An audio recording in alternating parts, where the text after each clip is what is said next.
morning, everybody. My name is Greg Newman. I'm the CEO of the Clovis Chamber of Commerce, and we're delighted to have everybody here today to do the ribbon cutting for this beautiful new museum, the Heritage Museum in Clovis. It's a fantastic addition to our community, and once you walk inside, you'll just be awed at what they were able to do and how they're capturing the essence of the Clovis history. So we're very proud to do this ribbon cutting today. But first, I'd like to introduce Jenna from State Senator Borges' office to do a proclamation dedication to the Memorial District.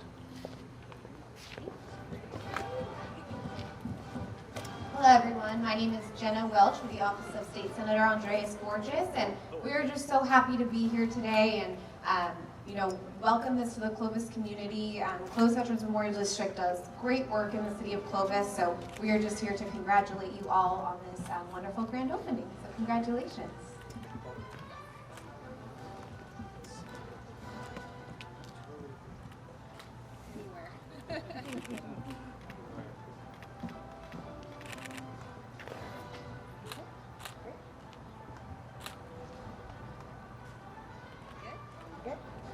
Okay, thank you, Jenna. Next, I'd like to introduce Jake from Congressman Devin Nunes' office to do a proclamation. Yeah, good morning, everyone. It's an honor to be here to celebrate this grand opening. Memorial District is a jewel of Clovis, and they do such amazing work for the community here, and it's our honor to present this Congressional Certificate of Recognition to the Memorial District, just congratulating them on this grand opening, and just wishing them the best for the future. So, congrats.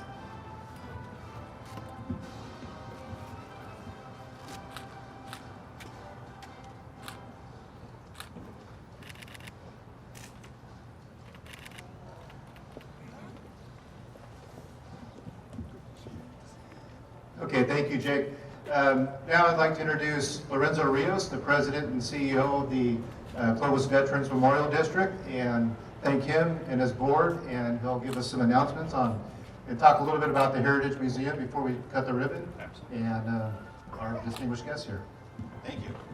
Well, thank you. This is a project long coming, and I'm going to defer some of the comments to our chair, Tom Wright.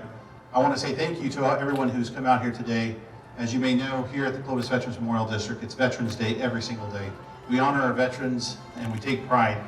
This was established in 1946, and we have taken that mission to heart every day. And so today we will open up a museum that tells a story of this community coming together and how the challenges of this community didn't define the community, but instead the talent and the resilience and the values that are exhibited, and you'll see them in here, the ingenuity that was applied to define the situation, and they were able to do this as one community. And those values live on today. We couldn't do this by ourselves, and as you walk in there, you're going to see when Clovis came together, we understood that. This community came together to make this happen. We have Sgt Major Semi here. He's the Chief Curator for the Army National Guard. He is the representative for General Baldwin, the Adjutant General. It is with the relationship with them that we have some artifacts in here that we otherwise wouldn't have. And there are some artifacts in here from families of Clovis who brought their gifts to be shared with the rest of the community. And those beautiful artifacts you will see here today. So today I'd like to also introduce my entire board, all of whom are elected board members. You've elected them. We have 3 board members that are veterans, 2 that are non-veterans, as per the Military Veterans Code of California, that serve as our principal act. Tom Wright is our chairman, Don Watnick, our vice chairman. We have August Flash, our secretary, and we have both Susan Francic and Pat Ruth as our additional board members. It is one team that provide the leadership here. Miss Amy Whitaker is our Director of Operations, Andy Soldo, and Ruth Lane, who all put together, provided the leadership to make this happen, and a gentleman by the name of Les Thiessen, who his talent made so many of the artifacts in here possible. I'd like to bring Tom Wright to come forward to provide some remarks. Well, Thank you very much for being here. At first I was going to say this is a culmination of a vision, but really it's not. It's just a continuation of a vision that's been in this community for a long, long time.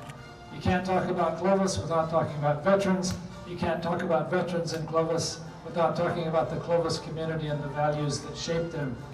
Several years ago, we began to express some concern about where would the new people coming to Clovis and the new generations learn about what makes Clovis what it is. And that's kind of what brought the idea of a community heritage center, to capture those stories, pass them on to future generations. And it's not just the building and the exhibits. We have a program with Clovis Adult School called Clovis 101, where anybody can come in and start learning about Clovis and its roots.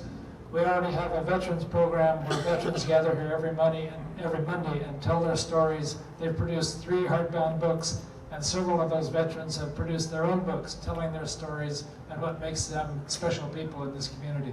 So thank you for sharing this, and please go inside and don't just walk through and look at things, touch things, because every time you touch something, something else pops up and gives you more information you possibly could have known was there. So enjoy this. We appreciate the Chamber for being here and taking part in this. That makes it official. So thank you very much.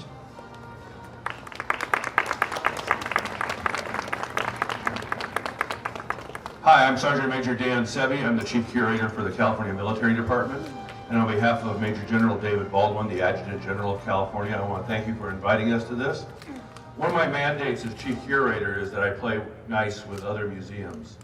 And this is an example of that. We have museums at Camp Roberts, Joint Forces Base Los Alamitos, and soon at our new headquarters in Sacramento, as well as several small mini museums at the different combat arms regiments in Southern California.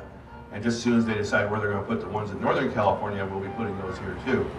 But this will be our main partnership in the Central Valley. We also have partnerships in Los Angeles at the Fort MacArthur Museum and the Palm Springs Air Museum, but this is by far the largest partnership we have with a civilian museum, and we're looking forward to providing more artifacts, because quite frankly, it doesn't do any good having them in storage. They need to be put out and where the public can see them, and we're hoping that this will be a long and fruitful relationship. All right, here pretty soon, we are going to go ahead and cut this ribbon, but as you walk in, our board chair has just told you, make sure you interact with the exhibits. The exhibits are set up to interact with you. So if the screen is there, normally you're taught you're supposed to put your hands in your pocket and just look.